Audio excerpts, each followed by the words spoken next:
Form भरते समय हमसे कुछ गलती हो गया है, उसको कैसे सुधारें। जैसे कि नाम में, पता में, एड्रेस में, या यहाँ पे मान लीजिए ग्रेजुएशन में आपने कुछ चूज कर लिया है, यहाँ पे कुछ आपने अलग सब्जेक्ट चूज कर लिया, या नंबर कुछ अलग आपने मार्क्स यहाँ पे ऐड कर दिए। बहुत सारी गलतियाँ लोगों से हो जाती है।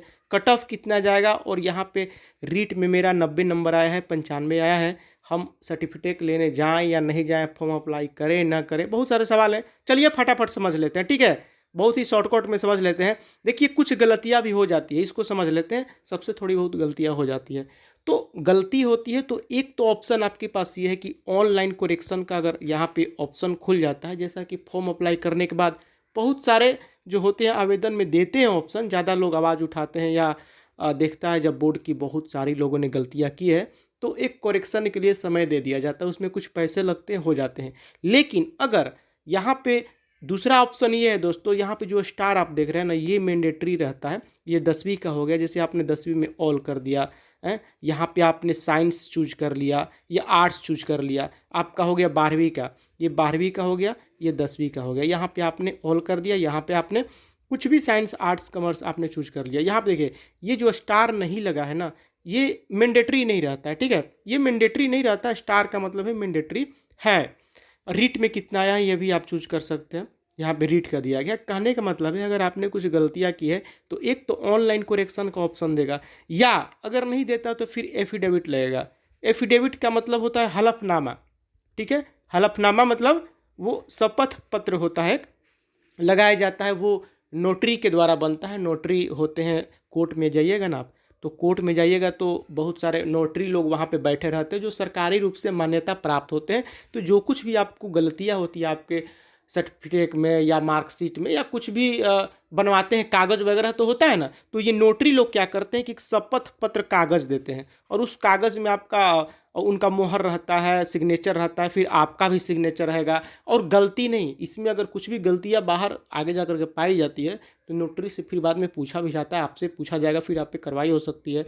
तो नोटरी मतलब होता है शपथ पत्र, और उस शपथ पत्र में आप एक तरह से शपथ लेते हैं कि हमने यहाँ पे ये चीज़ गलती हो गई है, हम विश्वास दिलाते हैं कि ये सब जानकारियाँ इसमें सही दी गई है इस पर। तो नोटरी लोग क्या करते हैं, उस पर अपना सिग्नेचर मार देते हैं, मुहर मार देते हैं, फिर आपका सिग्नेचर लेंगे, फिर सत्यापित हो जाएगा एक तरह से कि आपने ये चीज़ें आपने सुधार के लिए भेजा है। तो नोटरी लोग का ये काम ही है, सरकारी रूप से लोग रहते हैं, इनके पास पावर होता है कि जो कागजात वगैरह हमें होती है गड़बड़ी, उसको सुधार करके वो लोग आगे का आपका जो काम है वो आसान कर देते हैं, ठीक है।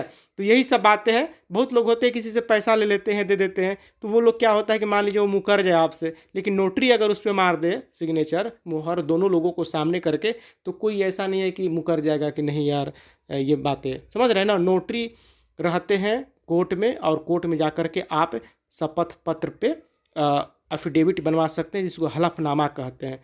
और उसमें आप ये लिखेंगे कि मेरा यहाँ पे ऐसे हो गया, गलती हो गया। तो बाद में जब लास्ट में जा कर के काउंसलिंग वगैरह होता है तो उस पर भी आपका विचार करके सही कर लिया जाता है। ये कोई बड़ी बड़ी बात नहीं है कि आपने थोड़ा बहुत गलती होता है तो दोस्तों लास्ट में तो सब पता चल जाता है। मान लीजिए फॉर्म अप्लाई करते समय आपने कुछ गलतियाँ कर दी, ठीक है, लेकिन लास्ट में जो ओरिजिनल चीज़ें हैं वो तो सबको पता चल जाएगा ना। देखिए सर्टिफिकेट में गलती हुआ था और कोई बात नहीं है, कोई ऐसा चीटिंगबाजी वाला बात नहीं है। मान लीजिए आपका 132 नंबर आया है और आपने 123 भर दिया, तो भर दिया है भाई, लेकिन जो हकीकत है आपको पता है 132 आया है, तो आप एफिडेविट बनवा लेंगे तो बाद में सत्यापित हो जाएगा। गलती बनवाइएगा तो आप फंस जाइएगा, सही बनवाना है। आपका आया है तभी शपथ पत्र में कन्फर्म हो जाता है, ठीक है। या ऑनलाइन करेक्शन का अगर ऑप्शन देता है तब तो कोई बात नहीं है, बाकी थोड़ा बहुत गलती के लिए सोचना नहीं चाहिए। दूसरी बात कि यहाँ पे अगर कट ऑफ को लेकर के अगर मन में बहुत सारे लोगों का है कि कितना कट ऑफ जाएगा, तो लेवल 1 की मैंने भी पहले भी कहा था कि लेवल 1 का 123 तक जाने की संभावना है कि 123-24 यही आपका रहेगा। जनरल में 123 प्लस लगभग, और 122-21 आपका ओबीसी। देखिए ओबीसी जनरल में आपको 2 नंबर का फ़र्क लगभग पड़ रहा है, इससे ज़्यादा नहीं। तो यही आपका मुझे लगता है जहाँ तक, क्योंकि ये जो 140-150 आप देख रहे हैं ये इनकी संख्या कम ही होती है। और बहुत लोग पोस्ट बढ़ाने को लेकर के भी बात कर रहे थे। देखिए पटवारी भर्ती परीक्षा के अभ्यर्थियों के लिए 2 खुशखबरी है। पहली यह कि पटवारी भर्ती परीक्षा में पदों की संख्या बढ़ा दी है, पहले जहां इतने पद थे अब इसे बढ़ा करके 5,610 कर दिया गया है। दूसरी खुशखबरी यह है कि पटवारी भर्ती परीक्षा का रिजल्ट बहुत ही जल्द घोषित होने वाला है। चेयरमैन हरिशंकर शर्मा ने इसके संकेत दे दिए है। रिजल्ट 31 जनवरी तक जारी कर दिया जाएगा। ये भी खबर दोस्तों यहाँ पे निकल के आई है। पटवारी का रिजल्ट 31 जनवरी तक जारी कर दिया जाएगा, तो उनको भी आप लोग बता दीजिएगा जो पटवारी का एग्जाम दिए हैं। मूल निवास को लेकर के बहुत लोग सवाल करते हैं। राजस्थान हाईकोर्ट का आदेश, विवाहिता का मूल निवास उसके माता और पिता का जन्म स्थल ही। विवाहित बेटी को भी अनुकंपा नियुक्ति देने के फैसले के एक दिन बाद राजस्थान हाईकोर्ट ने एक और महत्वपूर्ण फैसला लिया। हाईकोर्ट ने कहा कि शादी होने पर युवती का मूल निवास प्रमाण पत्र नहीं रोका जा सकता। निवास की पहचान उसके माता या पिता के जन्म स्थल से है और इसका शादी से कोई लेना देना नहीं है। कोर्ट ने यह फैसला चित्तौड़ के बड़ी तो मतलब कि ये माता पिता के आधार पर होगा, ये भी यहाँ पे बताया गया है। कुछ गलतियाँ देखिए, अब भरना क्या क्या है, बहुत लोग कंफ्यूज हैं क्या भरे, इसमें क्या लिखें। तो यहाँ पे देखिए ये 10th वाला है। 10th वाला आप ऑल सब्जेक्ट यहाँ पे चूज कर लीजिए। यहाँ पे आर्ट्स साइंस जो भी है, यहाँ पे आप बैचलर एलिमेंट्री एजुकेशन में आपने जिससे किया है वो यहाँ पे कर लीजिए। रीट में आपका जो सब्जेक्ट है वो यहाँ पे चूज कर लीजिए। बाकी छोटा सा अपना एक डेमो मैंने यहाँ पे दिखाया आपको, इस तरह से आपको भरना है। PCM फिजिक्स केमिस्ट्री में तो ये 2 तो ऑप्शनल था, लास्ट में आपका जरूरी था। ये आपका साइंस मैथ हो तो यहाँ पे साइंस मैथ चूज कर लीजिए, यहाँ पे देख सकते हैं आप। तो इस तरह की चीज़ें हमने आपको दिखा दी। यहाँ पे टोटल मार्क्स जो आपका वो, और जब आपने पासिंग डेट जब है वो आपको देना है। यहाँ पे जब आपका मार्कशीट पे देखिएगा तो वो डेट दिया रहता है, वही दिया। कुछ लोग का सर्टिफिकेट वगैरह कागज़ मिलता है 5 साल पे, मतलब मान लीजिए 2018 से 21 का सेशन है आपका, ठीक है, और आपका 24 में कंप्लीट हो रहा है तो उसका कोई ठेका देखिए नहीं लिया। 24 का कंप्लीट होगा, 24 में मार्कशीट मिलेगा, कागज़ मिलेगा, तो 24 थोड़े फिलअप कीजिएगा।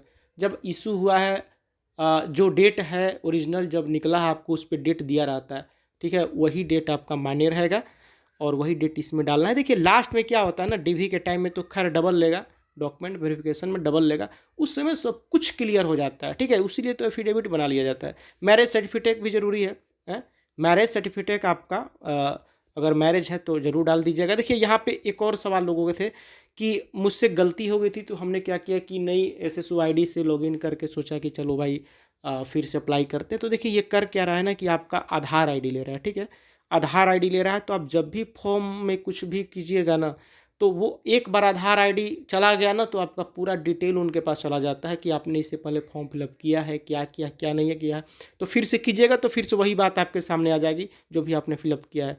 तो एडिट का ऑप्शन अभी दे नहीं रहा है, तो एडिट का ऑप्शन भी नहीं दे रहा है। नए SSO ID से लॉगिन कर रहे हैं, Gmail ID बना करके, वो भी सक्सेस नहीं कर रहा है। तो आपको बस वेट करना है, क्योंकि ये सबकी समस्या है, ठीक है। तो वेट कीजिए, ऑनलाइन करेक्शन का अगर देगा तो आपका करेक्शन हो जाएगा, नहीं देगा तो एफिडेविट लगा करके कर सकते हैं। आप जाइएगा कोर्ट में, कोर्ट के पास नोटरी वगैरह बैठे रहते हैं, उनके पास जा करके एक शपथ पत्र मिलेगा, उस पर आप जो कुछ भी आपका लिखना होगा कि ये गलती ऐसे से हो गई थी, उस पर मुहर मारेगा, सत्यापित करेगा आपको, और जा करके आप बस दिखा देना है। लास्ट में काउंसलिंग के वक्त में यह चीज़ें होती है, तो घबराना नहीं है दोस्तों। और जिनका कम नंबर आया है वो घबराए मत। देखिए घबराने से कुछ होता नहीं है। जब आपने 1 साल 2 साल मेहनत की है तो उसको थोड़ा सा आप जब फॉर्म आया तो लग क्या रहा है यार, एक बार लग रहा है, जो भी लग रहा है उसके बाद अप्लाई कीजिए, देखिए क्या होता है। कुछ लोग बोल रहे थे कि जो अदर स्टेट वाले हैं तो उनका कितना परसेंटेज चाहिए। देखिए वो जनरल में आपको काउंट किए जाएंगे, और जनरल में वो जितना परसेंटाइज उनके लिए बनाया गया है जनरल के लिए, उतना अगर नंबर आपका आ रहा है वहाँ पे पता चल जाएगा। आप काउंट कीजिएगा तो आपका जो रीट में बन रहा है नंबर, वो आपके एलिजिबिलिटी के लिए वो उतना सही है या नहीं है, वो आप चेक कर सकते हैं कितना है, अभी ध्यान नहीं आ रहा है हमें। तो वो चीज़ आप देखिएगा तो आपको क्लियर हो जाएगा। दूसरी बात, यहाँ पे कुछ नंबर्स दिए गए हैं लोगों के जो रीट में आए, इसी तरह से आपका रीट का सर्टिफिकेट आपको जाइएगा अपने ज़िले में ना, और देखिए जो ज़िला आपने प्रीफ्रेंस में चूज किया है वही ज़िला यहाँ पे उसी ज़िला में जाइएगा। अगर आप दूसरे राज्य से हैं तो, अगर आप मतलब दूसरे स्टेट से हैं तो, अगर आप उसी स्टेट से हैं तो आप जाकर के ज़िले में पता कीजिए। आपका रीड सर्टिफिकेट दोपहर में 10:30 बजे से सुनने में आ रहा है कि लेकर के शाम को 3 साढ़े 3 बजे तक मिल रहा है, ठीक। और मान लीजिए अगर आप खाली नहीं है, कोई दूसरा कोई है, तो आप दूसरे को भी भेज सकते हैं। अपना जो मूल जो उसका है ना विज्ञप्ति का ID का स्कैन करके, जब आपने फॉर्म भरा था वो, और अंक तालिका वाला है, वो भी आप ले जा सकते हैं। और उनका आधार कार्ड, अपना आधार कार्ड दे दीजिए उनको, अपना कुछ दस्तावेज दे दीजिए उनको जिनको आप भेज रहे हैं, जितना ज़्यादा दस्तावेज लग क्या रहा है, एक बार दस्तावेज दे दीजिए, वो दस्तावेज जितना दिखाइएगा उतना उन लोग को विश्वास हो जाता है कि नहीं इसी के घर का आदमी है या इन्हीं के जान पहचान का। दे दीजिएगा तो वो लोग दे देंगे, दूसरे को भी दे देंगे। बाकी आपको भी जाना है लेने तो आप आधार ID लेकर के जाइए, और विज्ञप्ति जो मूल आपने जो एग्ज़ाम दिया था तो उसमें जो आपको कागज़ मिला था उसका ले लीजिएगा, अंक तालिका का ले लीजिएगा स्कैन करके, उससे भी आपको मिल जाएगा। यही सब बातें हैं, घबराइए मत। 90 आए 95 आए ये सब सोचना नहीं चाहिए। जितना भी नंबर आए, आपसे भी कम नंबर वाले बहुत हैं, और सब लोग अगर सोच सोच के ऐसे ही मरेंगे तो फिर कैसे काम चलेगा। मेहनत कीजिए, सीखिए इससे। अगर कम नंबर आया है तो एक सीख है आपके लिए कि आपने मेहनत थोड़ा कम किया है, क्योंकि जिसका 130 आया है या 140 आया है वो भी एक इंसान ही है आप ही के जैसा। उसके भी 2 हाथ है, उसके भी 2 पैर हैं। ऐसा नहीं है कि उसके पास 4 हाथ है जिसको 145 आ गया है। तो आपका 120 आया है तो आप कोशिश कीजिए, 110 आया है तो कोशिश कीजिए कि हम भी उस लेवल तक पहुँचे। और थोड़ा मेहनत, अपने आप को शिक्षित, अपने आप को ये दिलासा दिया है कि हो सकता है कि मैंने कम मेहनत किया हो और कुछ भी हो सकता है। ये नहीं सोच के चलना चाहिए कि मेरा नहीं होगा, ये होगा, वो होगा, ये सब नहीं सोचना चाहिए। सब जितना ज़्यादा सोचिएगा ना उतना दिमाग पे और ज़्यादा प्रेशर पड़ता है, और जो हो चुका है उस पर दिमाग खर्चा करने से कोई फ़ायदा नहीं है। जो बीत चुका है उस पर अपना माइंड और अपना टाइम और एनर्जी देने से कुछ भी नहीं मिलता है दोस्तों।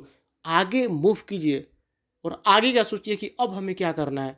अगर आपके कम, अगर आपको लगता है इतना नंबर में नहीं हो सकता, 90 85 आपको लग रहा है इतना है, तो आप आगे का स्टेप ले सकते हैं कि नहीं मुझे मेहनत में कुछ कमी हो गई होगी और मैं इससे और ज़्यादा अच्छा मेहनत करूँगा। इस तरह से करके अपने आप को मोटिवेट कीजिए। फॉर्म में गलतियाँ होती रहती है, सबकी होती है, आप ही की नहीं हुई है। और उसको लेकर के अगर आप ज़्यादा सोचिएगा माथा में दर्द हो जाएगा, कोई फ़ायदा मिलेगा नहीं। ठीक है, यहाँ पे पता वगैरह डाल करके पिन कोड देखिए मैंडेटरी है, जो जो रेट लगा है ना वो मैंडेटरी है, वो सब डालना आपको जरूरी है। तो ये सब चीज़ें डाल दीजिए। मैरिज सर्टिफिकेट, तो मैरिज अगर आपका हो गया तो बनवा लीजिए। 2.5 लाख से कम इनकम है तो इनकम सर्टिफिकेट आपको देना होगा, वो भी जा करके पता कर लीजिए और देखते क्या होता है। यही सब बातें हैं। वीडियो अच्छा लगे तो लाइक करिएगा, चैनल को सब्सक्राइब कीजिएगा। तो चलिए दोस्तों, अभी बस इतना ही, मिलते हैं आप लोगों के साथ, तब तक ले